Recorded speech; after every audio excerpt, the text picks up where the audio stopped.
الحمد لله نحمده ونستعينه ونستغفره ونؤمن به ونتوكل عليه ونعوذ بالله من شرور أنفسنا ومن سيئات أعمالنا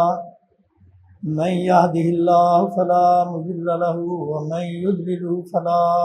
هادي له أشهد أن لا إله إلا الله وحده لا شريك له وأشهد أن محمدا عبده ورسوله اللهم صل على محمد وعلى آل محمد كما صليت على إبراهيم وعلى آل إبراهيم إنك حميد مجيد اللهم بارك على محمد وعلى آل محمد كما باركت على إبراهيم وعلى آل إبراهيم إنك حميد مجيد أما بعد فإن خير الحديث كتاب الله وخير الهدي هدي محمد صلى الله عليه وسلم وشر الأمور محدثاتها وكل محدثة بدعة وكل بدعة ضلالة وكل ضلالة في النار أعوذ بالله من الشيطان الرجيم بسم الله الرحمن الرحيم ولا تحسبن الذين قتلوا في سبيل الله أمواتا بل أحياء عند ربهم يرزقون فرحين بما آتاهم الله من فضله ويستبشرون بالذين لم يلحقوا بهم من خلفهم ألا خوف عليهم ولا هم يحزنون يستبشرون بنعمة من الله وفضل وأن الله لا يضيع أجر المؤمنين.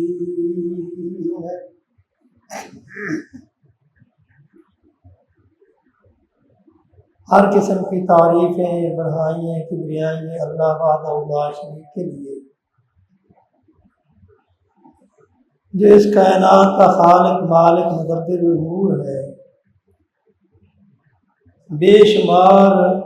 اور ان گنت درود و سلام ہوں سید الکونین خاتم النبیین محمد الرسول اللہ صلی اللہ علیہ وسلم کی ذات گرامی پہ۔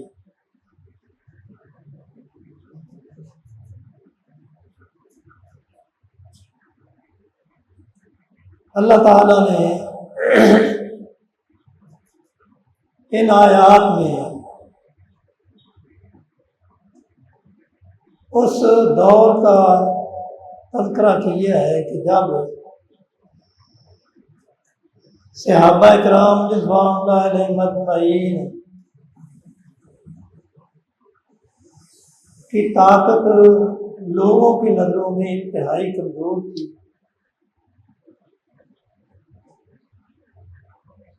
اور وہ اس قدوسی جماعت کو دنیا سے نیست و نابود کرنے کی تمنا رکھتے تھے۔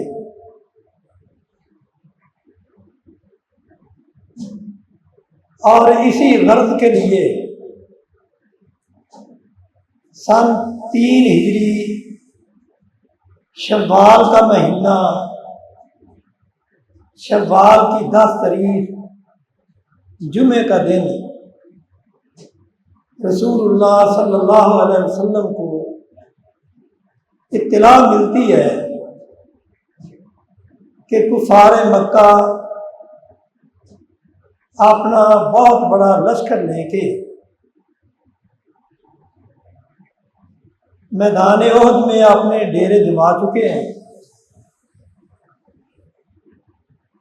اور وہ اس قدر تیار ہو کے آئے ہیں، اور اس قدر وہ ارادے لے کے آئے ہیں کہ وہ ان کے سردار جو ہے وہ اپنی عورتیں بھی ساتھ لے کے آئے۔ تاکہ وہ میدان چھوڑ کے نہ جا سکے، اور ان کا مقصد صرف یہ تھا کہ جنگ بدر میں ہمارے سردار مارے گئے اور ہماری طاقت کو شدید نقصان پہنچا، لہذا اب ہمیں کتنا بھی سرمایہ کیوں نہ خرچ کرنا پڑے، ہم پوری جنگی تیاری کر کے ان مسلمانوں کی جماعت کو صفحہ ہستی سے مٹا کے رہیں گے۔ یہ ارادہ لے کے وہ میدان احد میں آئے۔ رسول اللہ صلی اللہ علیہ وسلم کو اس کی اطلاع ہوئی، آپ نے صحابہ سے مشورہ کیا کہ اب ہمیں کیا کرنا چاہیے، کیا مدینہ میں رہ کے اپنا دفاع کرنا چاہیے یا ہمیں میدان میں نکل کے ان کا مقابلہ کرنا چاہیے۔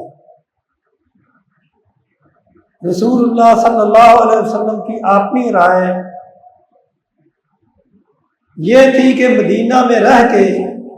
اپنا دفاع کیا جائے، اگر یہ مدینہ میں آتے ہیں، حملہ آور ہوتے ہیں تو پھر ان سے نپٹا جائے گا۔ لیکن وہ صحابہ جو جنگ بدر میں شریک نہیں ہوئے تھے، ان کا جذبہ اور جوش وہ ایک طرف، وہ کہنے لگے کہ اے اللہ کے رسول اب ہمیں اپنے گھر میں بیٹھ کے نہیں بلکہ میدان میں نکل کے ان کا مقابلہ کرنا چاہیے۔ اور بعض صحابہ نے جذباتی بیانات اور جذباتی تقریریں بھی کی، جن میں حضرت حمزہ رضی اللہ تعالی عنہ انہوں نے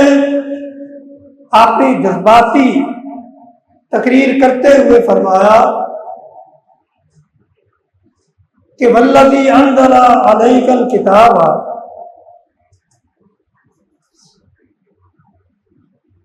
لا اطعم اليوم طعاما حتى اجادلهم بسیفی خارج المدینہ۔ اے اللہ کے رسول، مجھے اس ذات کی قسم ہے جس نے آپ پر کتاب نازل کی ہے، میں جب تک میدان میں نکل کے اپنی تلوار کے ساتھ ان کا مقابلہ نہیں کروں گا، میں اس وقت تک کھانا نہیں کھاؤں گا۔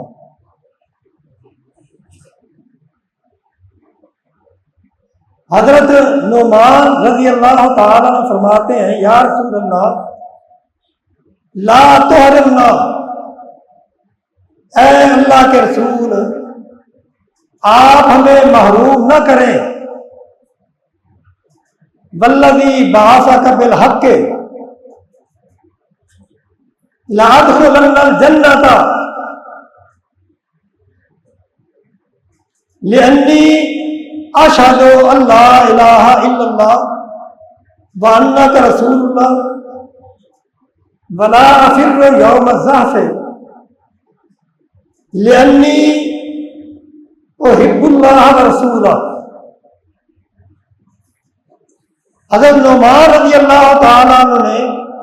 جذباتی تقریر کرتے ہوئے فرمایا کہ اے اللہ کے رسول آپ ہمیں ثواب سے محروم نہ کریں، ہمیں میدان میں نکل کے ان کا مقابلہ کرنے دیں۔ میں اس ذات کی قسم اٹھا کے کہتا ہوں جس نے آپ کو حق دے کے بھیجا ہے، میں ضرور جنت میں داخل ہوں گا۔ کیوں؟ اس لیے کہ میں اس بات کی گواہی دیتا ہوں کہ اللہ کے سوا کوئی معبود نہیں اور آپ اللہ کے رسول ہیں، اور میں اس بات کا بھی وعدہ کرتا ہوں کہ لا افر یوم الزحف، جب ہمارا دشمن سے مقابلہ ہوگا تو میں میدان چھوڑ کے نہیں بھاگوں گا۔ کیوں؟ اس لیے کہ میں اللہ اور اس کے رسول سے محبت رکھتا ہوں۔ صحابہ کرام رضوان اللہ علیہم اجمعین کی یہ جذباتی تقریریں سن کے آپ نے یہ فیصلہ کیا کہ اگر تمہاری رائے یہی ہے تو پھر اب ہم میدان میں نکلیں گے۔ آپ نے جمعہ کے دن خطبہ دیا اور صحابہ کو تمام صورتحال سے آگاہ کیا، اور یہ اعلان کر دیا گیا کہ اب آپ نے تیاری کرنی ہے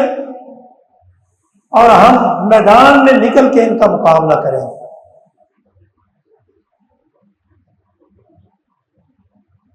رسول اللہ صلی اللہ علیہ وسلم جنگی ہتھیار پہن کے آپ تیار ہو گئے، اور 11 شوال کو جب آپ ان کے مقابلہ کے لیے میدان میں پہنچے تو آپ نے اس وقت صحابہ کو جنگ پہ کفار کا مقابلہ کرنے کے لیے ابھارتے ہوئے اپنی تلوار کو فضا میں لہرایا اور یہ کہا کہ کون ہے وہ شخص جو اس تلوار کا حق ادا کرے۔ اور صحابہ تمام کے تمام پرجوش تھے، ہر ایک کی تمنا اور آرزو تھی کہ میں اس تلوار کا حق ادا کروں گا۔ لیکن مجمع میں سے ابو دجانہ رضی اللہ تعالیٰ عنہ کھڑے ہوتے ہیں، پوچھتے ہیں کہ اللہ کے رسول اس تلوار کا حق کیا ہے؟ آپ نے فرمایا کہ اس تلوار کا حق یہ ہے کہ اس تلوار کے ذریعے کفار کو کی کھوپڑیوں کو زخمی کیا جائے، کاٹا جائے، حتیٰ کہ کفار کو کاٹتے کاٹتے یہ تلوار کند ہو جائے، اس کی تیزی جو ہے وہ ٹوٹ جائے، اس میں دندانے پڑ جائیں۔ ابو دجانہ رضی اللہ تعالیٰ فرماتے ہیں کہ اے اللہ کے رسول، آپ یہ تلوار مجھے دیں اور میں اس تلوار کا حق ادا کروں گا۔ اور رسول اللہ صلی اللہ علیہ وسلم بھی یہ جانتے تھے کہ ابو دجانہ رضی اللہ تعالیٰ عنہ بڑے بہادر ہیں، اور ان کی عادت یہ تھی کہ جب میدان میں اترتے تو اپنے سر پہ سرخ پٹی باندھ کے میدان میں اترتے، اور لوگوں کو اس پٹی کو دیکھ کے یہ معلوم ہو جاتا، اندازہ ہو جاتا کہ ابو دجانہ اب جنگ کے لیے تیار ہیں۔ انہوں نے وہی سرخ پٹی باندھی اور رسول اللہ صلی اللہ علیہ وسلم کی تلوار آپ سے حاصل کی، اور آپ کی دعائیں لیتے ہوئے وہ کفار کی صفوں میں گھس گئے، اور جو سامنے آیا وہ پھر بچ نہ سکا، حتیٰ کہ ابو دجانہ فرماتے ہیں کہ میں اسی شدت سے لڑ رہا تھا تو میرے سامنے ہندا عورت جو ابو سفیان کی بیوی تھی وہ آ گئی۔ میں چاہتا تو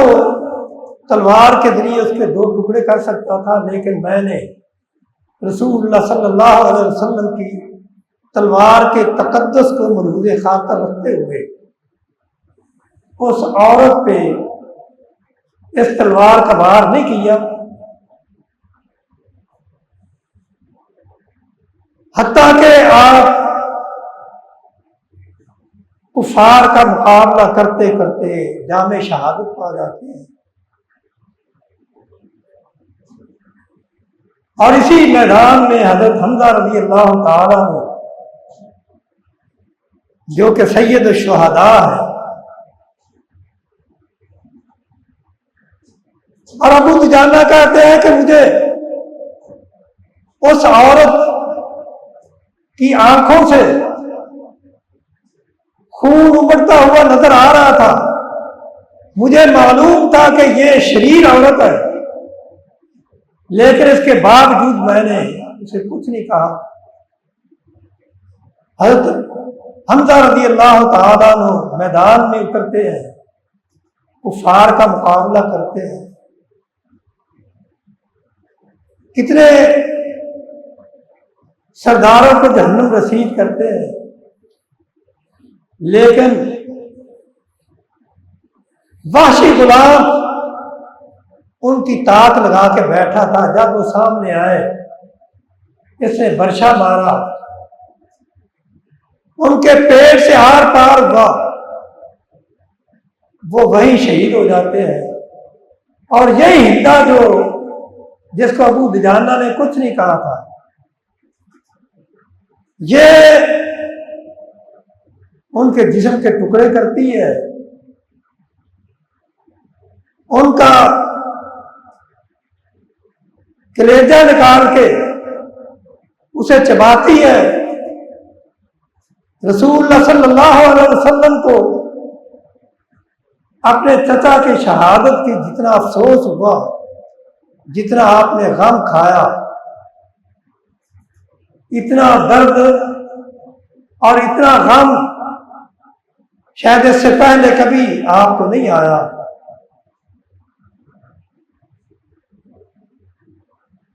حضرت حنظلہ رضی اللہ تعالیٰ عنہ نئی نئی شادی ہوئی، ادھر جنگ احد کا اعلان ہوا، سنا، اسی طرح صبح صبح میدان جہاد میں نکل گئے، کفار کا مقابلہ کرتے ہوئے۔ کئی کافروں کو جہنم رسید کیا۔ آخر ابو سفیان جو کہ اس وقت اس فوج کا سپہ سالار بھی تھا، سردار تھا، اس کے گھوڑے کو تلوار ماری، گھوڑا زمین پہ گرا، ابو سفیان بھی گرا، اور ابو سفیان کے سینے پہ سوار ہو گئے۔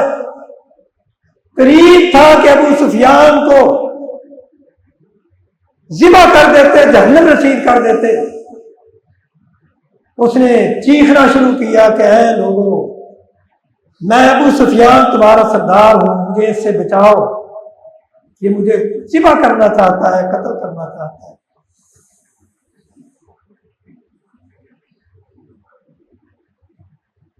لہذا اس مجمع میں سے، کفار کی فوج میں سے ایک بدبخت دوڑتا ہے، وہ حضرت حنظلہ رضی اللہ تعالیٰ عنہ کو شہید کر دیتا ہے۔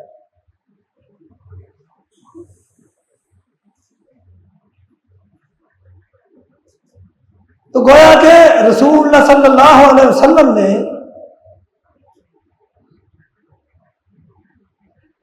صحابہ کو تیار کر کے ان کو کفار کے مقابلہ میں کھڑا کیا، اور 50 آدمیوں کو اس درے پہ کھڑا کیا جو چھوٹے پہاڑ اور اس پہاڑ کے قریب ہی، یعنی ان دونوں پہاڑوں کے درمیان جو راستہ تھا، درہ تھا، اس میں ایک دستہ کھڑا کیا اور ان کو یہ بات کہی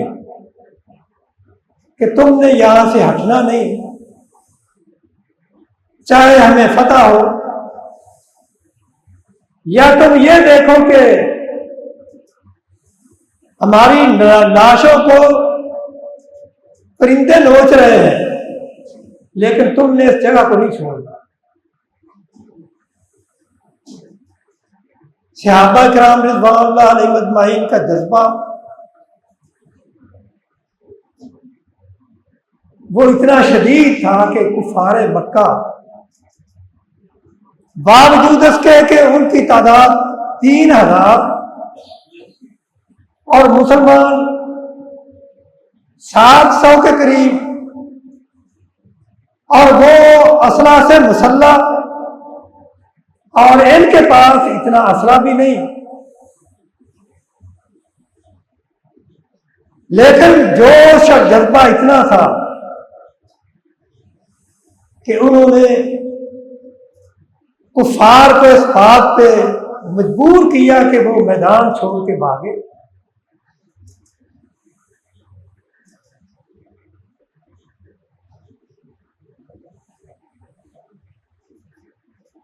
جب میدان چھوڑ کے بھاگے تو جو اس درے پہ صحابہ کھڑے تھے وہ کہنے لگے کہ اللہ نے تو ہمیں فتح دے دی ہے، اب ہمارے ساتھی مال غنیمت اکٹھا کر رہے ہیں تو ہمیں بھی ان میں شریک ہونا چاہیے۔ ان کے امیر عبداللہ بن جبیر رضی اللہ تعالیٰ عنہ وہ انہیں یاد دلاتے ہیں کہ اللہ کے رسول نے تمہیں کیا تاکید کی تھی، لہذا تم نے اس درے کو چھوڑنا نہیں، لیکن انہوں نے اس کی بات نہ مانی۔ جب بات نہ مانی وہ درہ چھوڑ کے مال غنیمت کو اکٹھا کرنے لگے۔ کچھ صحابہ رسول اللہ کے فرمان کے مطابق وہاں کھڑے رہے، لیکن حضرت خالد بن ولید جو کہ اس وقت ابھی مسلمان نہیں ہوئے تھے، انہوں نے جب دیکھا کہ یہ درہ خالی ہے، انہوں نے دوسری طرف سے آ کے حملہ کیا، اور وہ تمام صحابہ جو اس درے میں تھے شہید ہوئے۔ اسی کا تذکرہ اللہ تعالیٰ نے فرمایا وَلَقَدْ صَدَقَكُمُ اللَّهُ وَعْدَهُ إِذْ تَحُسُّونَهُم بِإِذْنِهِ حَتَّىٰ إِذَا فَشِلْتُمْ وَتَنَازَعْتُمْ فِي الْأَمْرِ وَعَصَيْتُم مِّن بَعْدِ مَا أَرَاكُم مَّا تُحِبُّونَ مِنكُم مَّن يُرِيدُ الدُّنْيَا وَمِنكُم مَّن يُرِيدُ الْآخِرَةَ ثُمَّ صَرَفَكُمْ عَنْهُمْ لِيَبْتَلِيَكُمْ وَلَقَدْ عَفَا عَنكُمْ وَاللَّهُ غَفُورٌ رَّحِيمٌ۔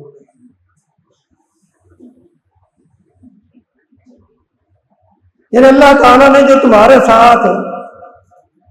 نصرت کا وعدہ کیا تھا وہ اللہ تعالیٰ نے پورا کر دیا۔ تم نے ان کفار کو قتل کیا، جہنم رسید کیا، لیکن جب فتح ہو گئی کہ تمہیں جو اللہ کے رسول نے کہا تھا تم نے اس کی خلاف ورزی کی،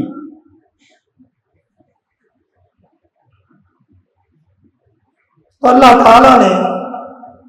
پھر تمہیں اس خلاف ورزی کی سزا یہ دی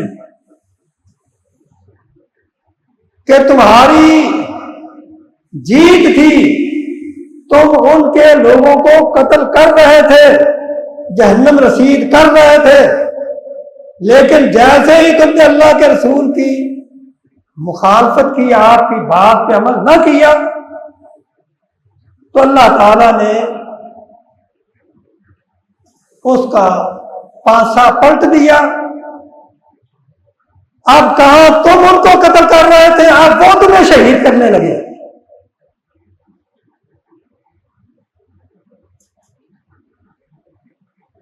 اور پھر رسول اللہ صلی اللہ علیہ وسلم ایک ایسا وقت بھی آیا کہ اکیلے میدان میں آپ کے ساتھ چند ساتھی جو آپ کی حفاظت کر رہے تھے، آپ میدان میں کھڑے ہیں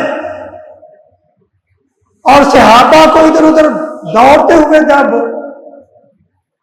حضرت نضر بن انس دیکھتے ہیں تو پوچھتے ہیں کیا بات ہے، کہاں دوڑ رہے ہو؟ تو کہنے لگے کہ ہمیں اطلاع ملی ہے کہ اللہ کے رسول شہید ہو گئے، اب ہم نے میدان میں ٹھہر کے کیا کرنا ہے؟ وہ پھر ان کو جذبہ دلاتے ہیں، کیا میرے ساتھیوں، موتوا علی ما مات رسول اللہ صلی اللہ علیہ وسلم، اگر رسول اللہ صلی اللہ علیہ وسلم دنیا میں نہیں رہے تو تم نے زندہ رہ کے کیا کرنا ہے؟ جس دین پہ اللہ کے رسول نے جان قربان کر دی ہے تم بھی اپنی جانوں کو قربان کر دو۔ یہ افواہ چونکہ جھوٹی تھی، صحابہ پلٹے، رسول اللہ صلی اللہ علیہ وسلم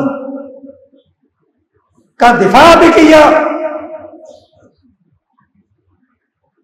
حضرت زیاد بن سکر رضی اللہ تعالی عنہ نے جب سنا کہ اللہ کے رسول یہ فرما رہے ہیں من یشری لنا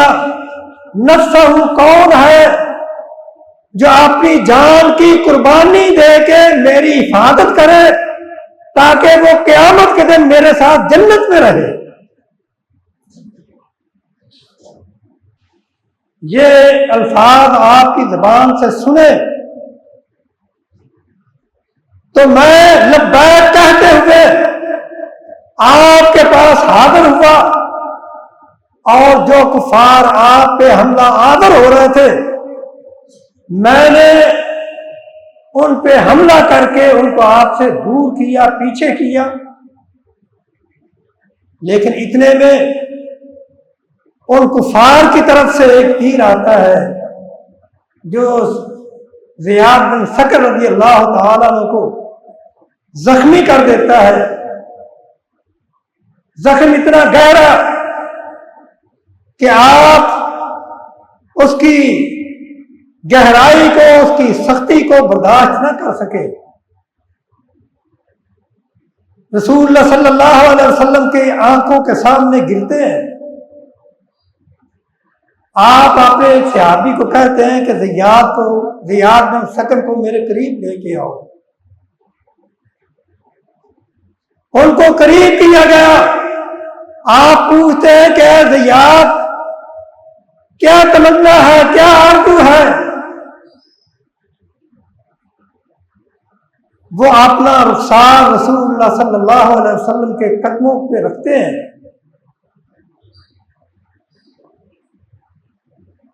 اور ان کی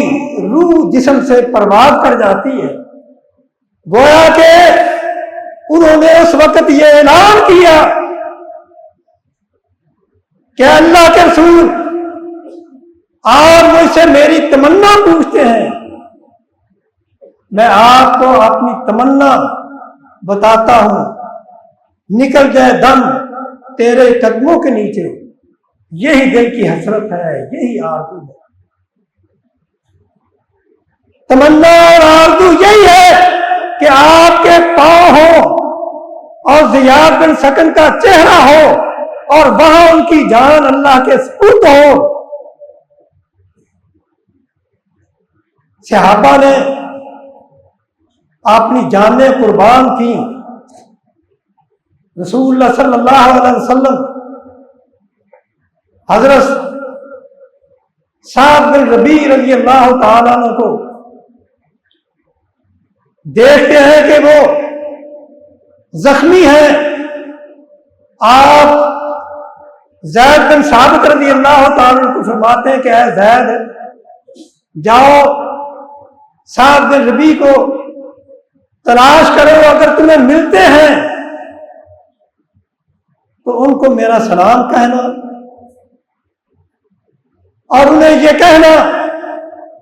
وَقُلْ لَهُ يَقُولُ رسول اللہ صلی اللہ علیہ وسلم كَيْفَ تَجِدُكَ، ان سے پوچھنا کہ اے سعد اللہ کے رسول نے تجھے سلام بھیجا ہے، اور وہ پوچھتے ہیں کہ اے سعد تو اپنے آپ کو کیسے پاتا ہے؟ حضرت سعد بن ربیع رضی اللہ تعالیٰ عنہ جواب میں کہتے ہیں کہ السلام علیکہ یا رسول اللہ، اے اللہ کے رسول آپ پر بھی سلام ہو۔ اور زید کو کہا کہ اے زید آپ اللہ کے رسول کا سلام لے کے آئے ہیں، لہذا آپ پر بھی مجھ پر میرا سلام ہو، اور اللہ کے رسول کو میرا یہ پیغام دے دینا، انی اجد ریح الجنہ۔ اے اللہ کے رسول آپ نے مجھ سے پوچھا کہ میں اپنے آپ کو کیسے پاتا ہوں، اے اللہ کے رسول میں جنت کی خوشبو پا رہا ہوں۔ اللہ تعالیٰ نے مجھے جنت کو میری آنکھوں سے دکھا دیا ہے، جنت کی خوشبو پا رہا ہوں۔ جزاک اللہ عنا وعن جمیع امت خیرا، آپ کو میری طرف سے اور تمام امت کی طرف سے اللہ تعالیٰ جزائے خیر دے کہ آپ نے ہمیں جنت کا راستہ دکھایا اور ہم نے اس راستے کو قبول کیا اور جنت میں پہنچ گئے۔ اور ساتھ ہی کہنے لگے کہ اے زید کل قومی الانصار، میری قوم انصار کو یہ کہہ دینا کہ میری قوم کے لوگوں ان کو کہہ دینا کہ سعد بن ربیع کا یہ پیغام ہے کہ اگر تمہارے جیتے جاگتے تمہاری زندگی میں یہ کفار اللہ کے رسول تک پہنچ جاتے ہیں، ان کو نقصان پہنچا دیتے ہیں، تو یاد رکھنا قیامت کے دن اللہ کے پاس تمہارا کوئی عذر قبول نہیں کیا جائے گا۔ اپنی جانوں کو نشاور کر دینا، لیکن محمد رسول اللہ صلی اللہ علیہ وسلم کو کوئی آنچ نہ آنے دینا۔ یہ تھے ان کے جذبات، اور انہی جذبات کی عکاسی کرتے ہوئے اللہ تعالیٰ فرماتے ہیں وَلَا تَحْسَبَنَّ الَّذِينَ قُتِلُوا فِي سَبِيلِ اللَّهِ أَمْوَاتًا۔ اور رسول اللہ صلی اللہ علیہ وسلم یہ آپ نے یہ فرمایا کہ وَالَّذِي نَفْسُ مُحَمَّدٍ بِيَدِهِ لَغُدْوَةٌ اور رَوْحَةٌ فِي سَبِيلِ اللَّهِ خَيْرٌ مِنَ الدُّنْيَا وَمَا فِيهَا، کہ ایک وقت صبح کے وقت یا شام کے وقت تھوڑا سا وقت اللہ کے راستے میں جہاد کرنا یہ دنیا وما فیہا کی تمام نعمتوں سے بہتر ہے۔ اور اس صحابی کو رسول اللہ صلی اللہ علیہ وسلم نے فرمایا کہ جنہوں نے پوچھا تھا کہ اے اللہ کے رسول اگر میں لڑتے لڑتے شہید ہو جاؤں تو میں کہاں جاؤں گا؟ آپ نے فرمایا پھر جنت، تم جنت میں جاؤ گے۔ اس کے ہاتھ میں چند کھجوریں تھی، اس نے کھجوروں کو پھینکا کہ یہ کھجوریں کھاتے کھاتے تو دیر ہو جائے گی، کھجوروں کو پھینکتے ہوئے وہ کفار کا مقابلہ کرنے لگا اور جام شہادت نوش کیا اور سیدھے جنت میں چلے گئے۔ فَلَا تَحْسَبَنَّ الَّذِينَ قُتِلُوا فِي سَبِيلِ اللَّهِ أَمْوَاتًا بَلْ أَحْيَاءٌ عِندَ رَبِّهِمْ يُرْزَقُونَ فَرِحِينَ بِمَا آتَاهُمُ اللَّهُ مِنْ فَضْلِهِ وَيَسْتَبْشِرُونَ بِنِعْمَةٍ مِّنَ اللَّهِ وَفَضْلٍ۔ اللہ تعالیٰ فرماتے ہیں کہ اللہ تعالیٰ نے ان کے اوپر جو فضل کیا، جو رحمتیں کی، ان رحمتوں اور انعامات کو دیکھ کے وہ خوش ہوئے۔ یستبشرون بنعمت من اللہ وفضل۔